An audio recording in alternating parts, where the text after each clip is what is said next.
Hey folks, Jim here. I am Jim. Hey, look in my garage. It's kind of cleaned up. You can move stuff around. Ooh, look.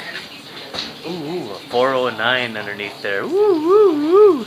Hey, you know what? Let's go look at that. I haven't looked at that for a while. They got the 454s over there, a 500, and a Ford engine, and a flathead, and another V8. But look at this. It's the old original. It's the right color. Paint here, not the right color there. I just liked it, and I have my breathers are somewhere. Anyway, 2 carbs rebuilt.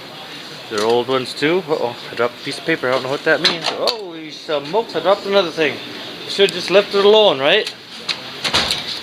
Oh, it's a clamp for the coil. And this paper probably has nothing to do with anything. Oh yeah, look at that. It's from a nailer, so that means that goes up. Anyway. Alright, so back to what we're doing. The old starter here, I went a little further. I took the starter out just thinking, I wonder, right? And it'd be easier to clean the terminals and stuff with it out. It's only 2 bolts. And look, I got lucky. There's a dual pattern. I haven't seen one of them in a long time. Can't even remember. I have different patterns, you know, this one, but it's a cross one on this particular engine. Anyway, look, not very, you know, clean. Yes, the bolts go through the threads up the engine, all like that. But you know, if you don't have good connections, which one of them looks good, one of them doesn't look so good.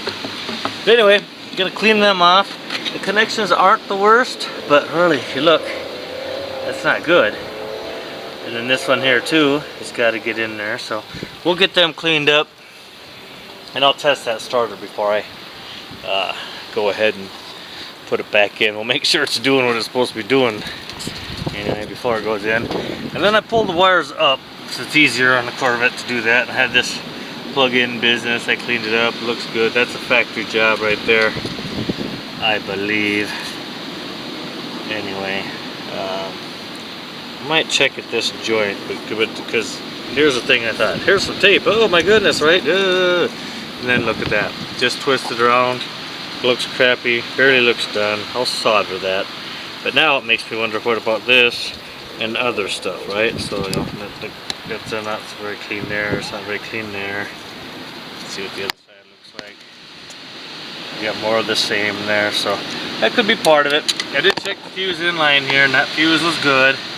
I don't know what that fuse does, because look, it goes through and then it comes in here and it gets all crazy up in here, so maybe it's a factory thing. Kind of looks like it, I don't know. Anyway, haven't worked on a lot of Corvettes. Worked on different things, but not a lot of Corvettes. Then we got one here that's just snipped off, so who the heck knows what's going on in this car, right? So we'll get at it one thing at a time, one thing at a time. So right now, time to address these, get them cleaned up a bit, solder them, things like that. So there you go, your fantastic update on that part there. And, you know, it's not even time to throw any fuel down or anything. It did start before and ran, right? I drove it, actually I drove it in here to do something to it. I drove it around the block. So anyway, we'll get after it. Get back with it and let you know what the deal is. I get that all soldered up, and you've seen soldering and things like that. So anyway, there you go. That's where we're at for right now, and I will keep you updated. Thanks for stopping by.